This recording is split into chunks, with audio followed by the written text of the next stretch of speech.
Good afternoon, everybody. At the outset, I would like to express my gratitude for having been invited to give this talk at the EANS 2023 Barcelona, and also my profound apologies for having not made it personally because of some visa issues. And I hope I will be able to convey everything through this Zoom meeting. I would be presenting our experience today on this bloodless technique of hemispherotomy, which we have developed over the past 5 years and would show our initial experience here.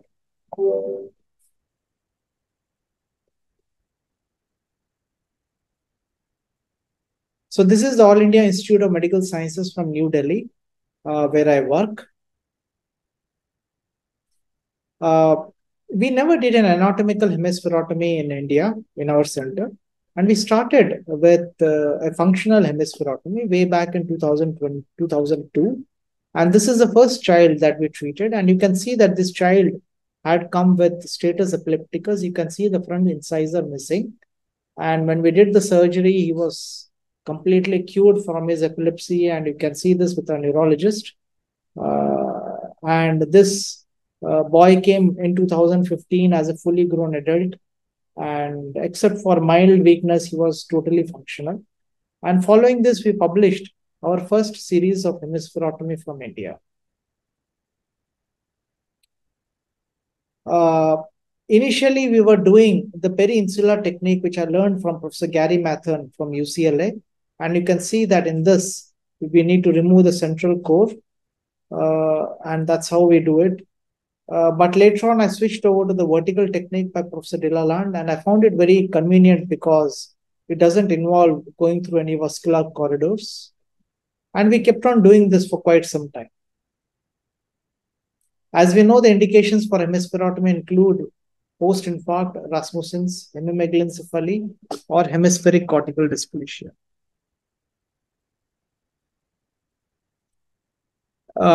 In this landmark paper, we have demonstrated that surgery is 7 times more effective than the medical therapy.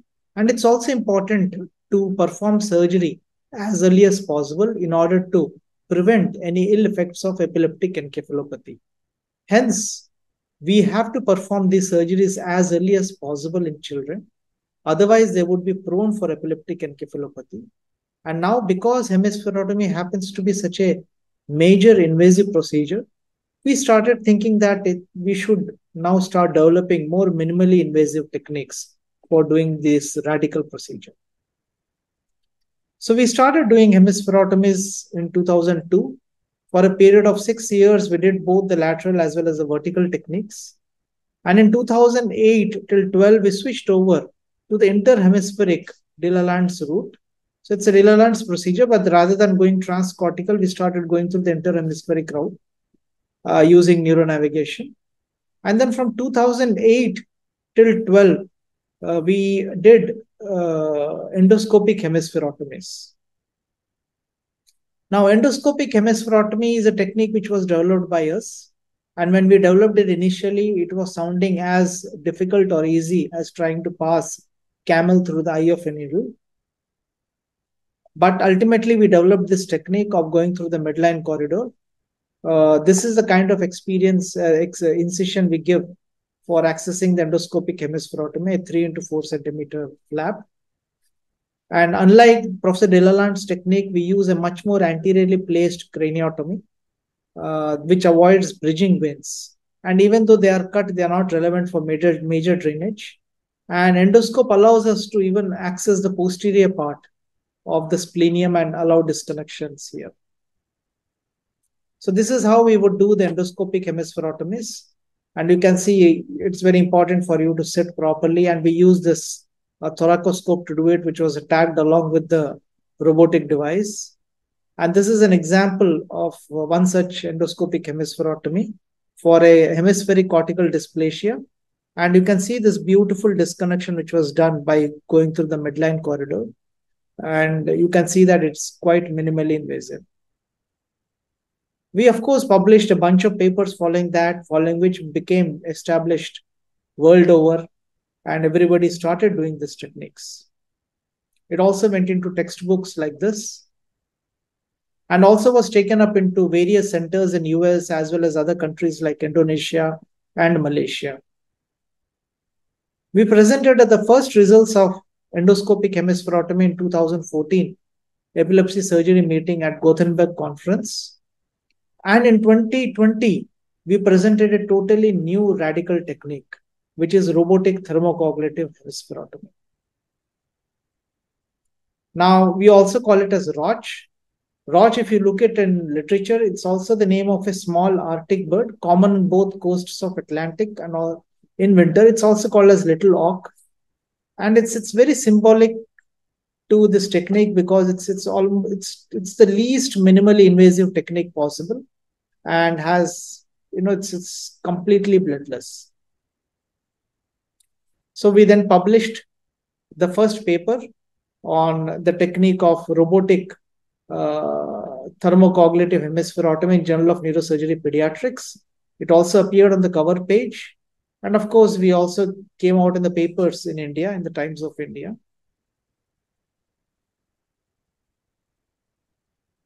So now we developed this technique based on our experience of treating hypothalamic hematomas.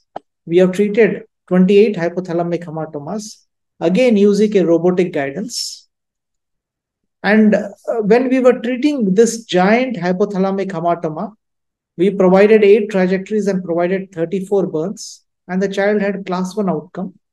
And you can see this hypothalamic hematoma that it's so huge that it's not accessible by any kind of surgical trajectory. And over here, I got this idea that if you were disconnecting the hypothalamic hematoma by producing a lesion here, why not just go laterally and produce an hemispheric disconnection? So the question is, why change from endoscopic hemispherotomy to a thermo-coagulative hemispherotomy? So endoscopic is good. It has minimally invasive, excellent visualization. But the learning curve is very difficult. And people do have issues of taking up endoscope, most of the epilepsy surgeons. So the idea came into birth because we had a robotic system. And of course, we also had a ROAM, which allowed us a very nice co-registration with the CT scan. So we were able to track the trajectory with a great deal of accuracy, as it can be seen here. So the hatched line is a robotic, whereas the white dot is the actual real-time trajectory electrode, which is going down. And of course, we had this very nice lesioning device. So by producing a burn of 5 millimeters and giving an overlap of about 2 millimeters, we were able to produce multiple linear burns. And more recently, we got this Cosman generator, which can produce the burn of a size of 10 millimeters. And the advantage is that there is no need to have a cooling off period. And we sat and calculated on the MRIs to see, and we found that using about 7 to 10 trajectories in the axial sections and in the coronal sections about 7 to 14 burns, we would be able to produce a hemispheric disconnection. And this is because the hemispheric disconnective footplate is just 1/5 that of the cortical footplate. And using this kind of planning, we will be able to do a complete hemispheric disconnection. So approximately we needed 100 burns to do an hemispheric disconnection. Now, even though the 100 burns may sound like a lot of burns, but the fact is we have to understand that it's much more minimally invasive than doing a bipolar cautery, which is much more invasive than doing this kind of burn one after another.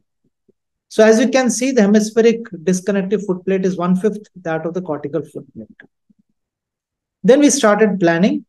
So we decided that a total of 15 to 20 trajectories are required, each having about 100 to 180 burns.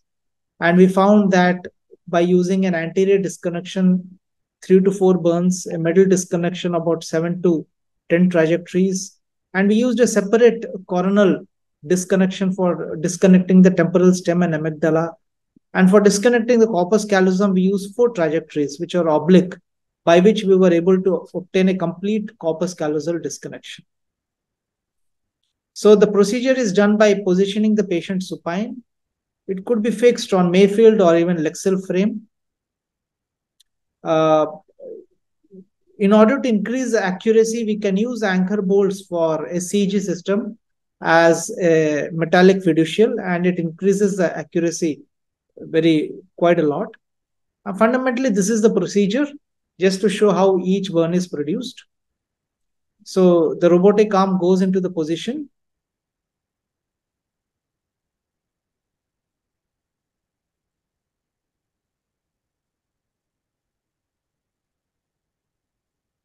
Now we take the adapter, put it in flush with the skin. So we don't give a separate skin incision.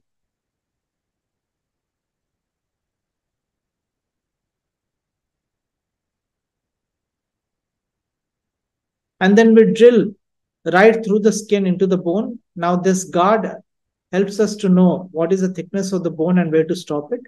The thickness of the bone is calculated using the CT scan.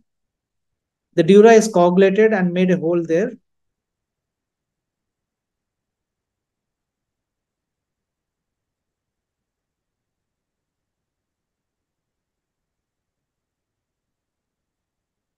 The distance to target is calculated by the robotic device.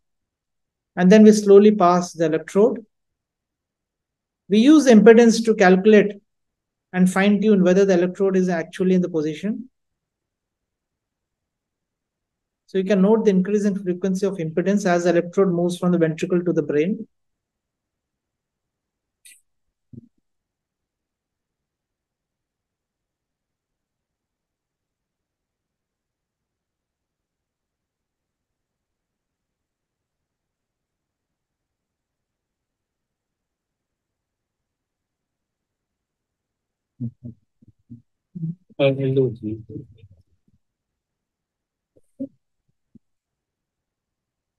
So you can hear that increase of frequency.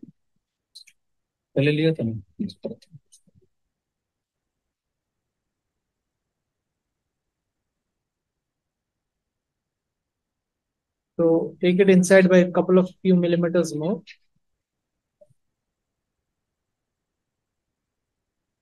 Again, yes, a few millimeters. The more than 200. Okay.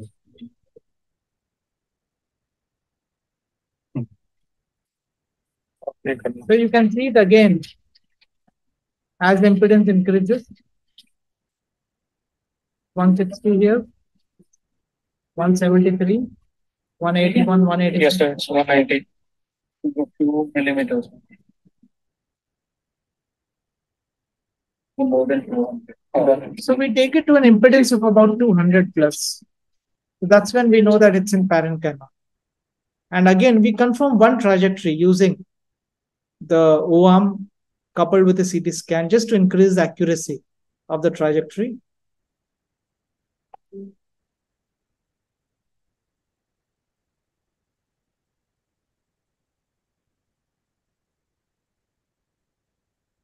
And then fuse it with MRI, again to ensure that the trajectory is proper.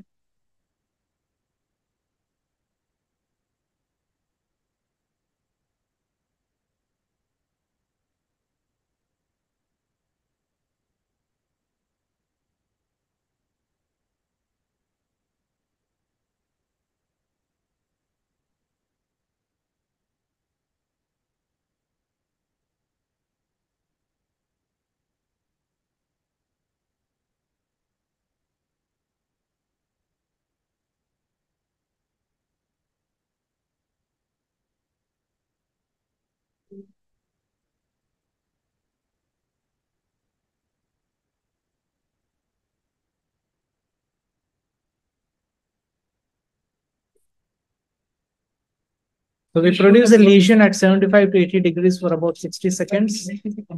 And you can note these markings, which we put at every 5 millimeters intervals, so that we can go on producing a linear lesion. And now the electrode is withdrawn. So as soon as it's withdrawn, the glue is inserted.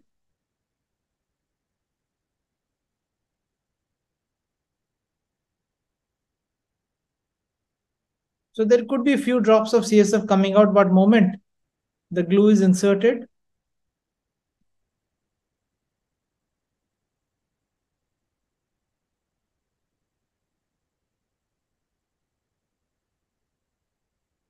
and it's given pressure. You can see there's absolutely no bleeding, and we just apply a single suture. And these are the images which are shown for marking for various lesions, and so it is advanced subsequently. So this is just to show the example of what is the kind of disconnection we do by producing the lesion.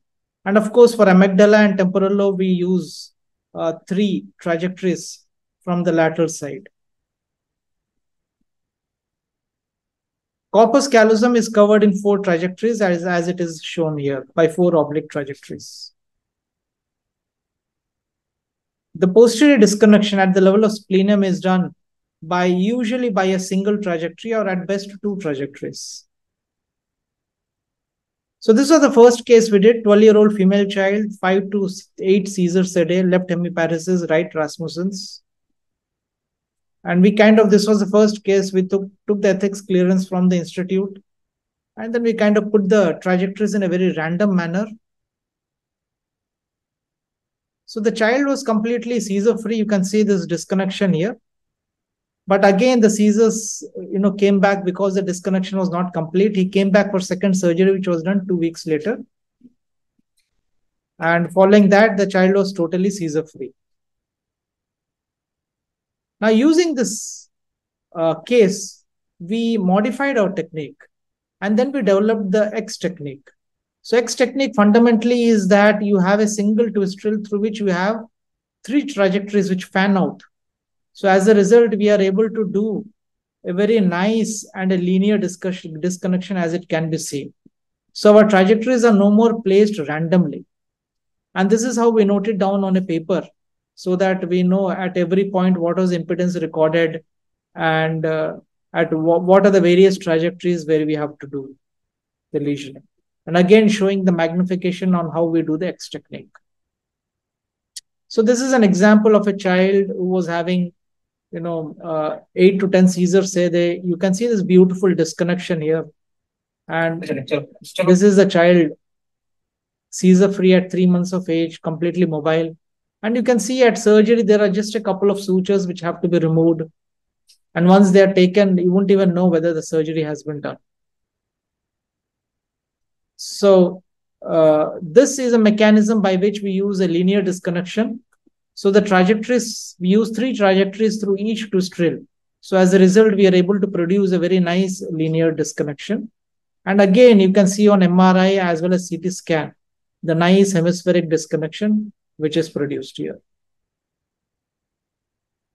Now, it's important to understand that the X technique starts at the floor of the lateral ventricle and goes down through the entire basal ganglia up to the roof of the temporal horn.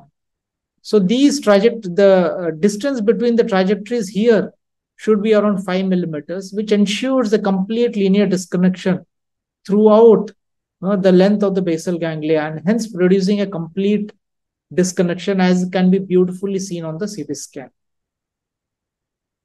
So another example of a hemispheric cortical dysplasia. So we did this procedure using the trajectories. And you can see this beautiful disconnection which was produced. And this is the patient who came back at 5 months. You can hardly make out where the surgery was done. And we produced about, through 14 trajectories, we created 98 lesions. So using X trajectory, the number of trajectories were reduced significantly. This is a patient at 6 months, and the patient was completely seizure-free. And this again is at 1 year follow-up. You can see that there is a very nice porencephaly which was developed showing the disconnection.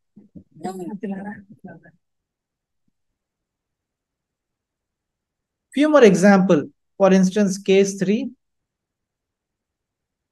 A child having about seizures since 4 years, several seizures, 6 drugs, post-meningitic. And again, you can see this very nice disconnection. And the child again was seizure-free. So he had 92 burns through 11 trajectories. Another patient, seizure since 8 years of age, 5 to 6 per day on 6 drugs, diagnosed as Rasmussen's. And this was the lesioning we produced. Now, there was some mild edema because it was a non-atrophic case.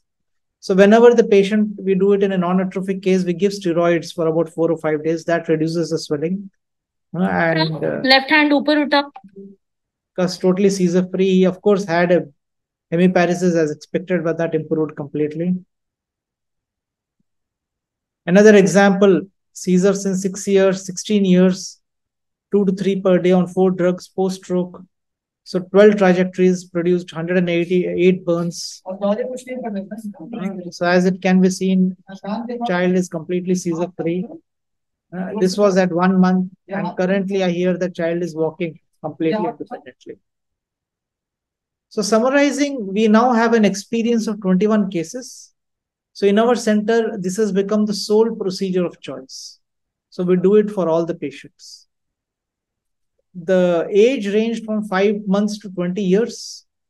And these are the pathologies, the standard pathologies for hemispherotomy.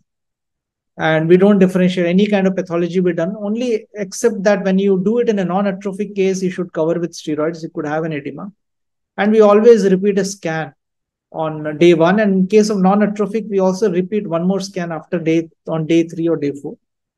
All had class 1 outcome at a follow-up 14.2 months, except one patient who had a class 2. This was a Rasmussen's. 3 patients had repeat surgeries. Now, in complication, one patient had a third nerve paralysis because of a small hematoma near the right temporal lobe, which resolved on the MRI. In one patient, the patient was drowsy. This was a non-atrophic case. Once we started steroids, he improved along with mannitol. So from this case onwards, for all the non-atrophic cases, we ensure that we start steroids and also repeat one more scan. If the edema is too much, then we give mannitol also for a few days. The mean number of trajectories were around 16 plus or minus 2.5.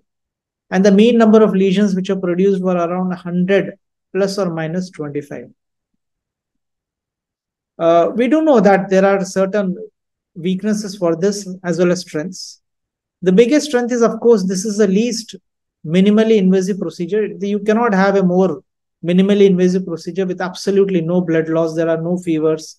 There is a very rapid learning curve. The only important part of the surgery is planning. So once you do a proper planning, anybody could actually do the surgery. Using the X technique, that reduces significantly the number of trajectories. And another advantage is that even if you do some skip lesions, even if you're not able to do a complete disconnection, you can always repeat it on the follow-up, and doing a follow-up surgery is not such a big thing. Now, the weakness obviously is the duration, because currently every time you have to burn this lesion one after another, it takes us around 8 to 10 hours. This is now reduced to 6 to 8 hours. So that's the issue. There is also a risk of skip lesion, but this has been significantly reduced by using the X technique. And of course, there's a potential robotic malfunction midway, which happened in one of the cases. So if it malfunctions for some reason in the midway, then, sometimes surgery may also have to be stopped. But there are plenty of opportunities. I think this is one surgical technique where you can develop an automated robotic system. So perhaps the entire surgery could be done by a robot from a remote controlled area, because the only important thing is the planning. Otherwise, the entire thing can be done in a most automated manner. The threat is, of course, it's a blind procedure, so you can produce hematoma, which happened in one of the cases.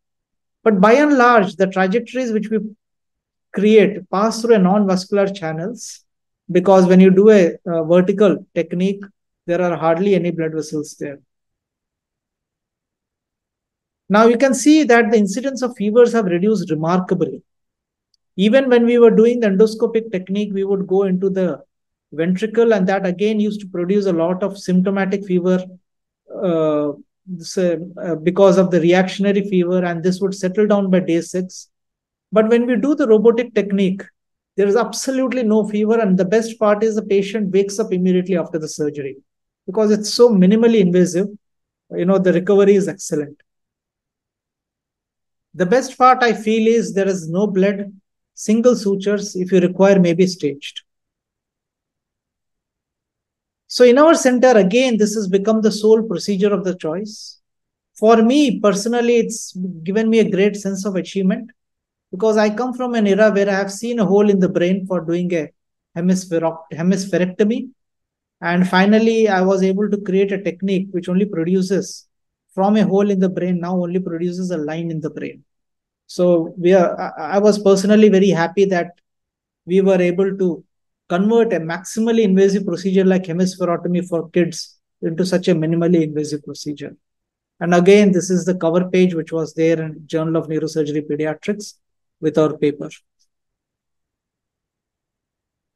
So I'd like to thank our entire team who are part of Center of Excellence for Epilepsy, particularly our neurologist, Dr. Manjari, without whom we would not have got all the patients. We have a number of research faculty.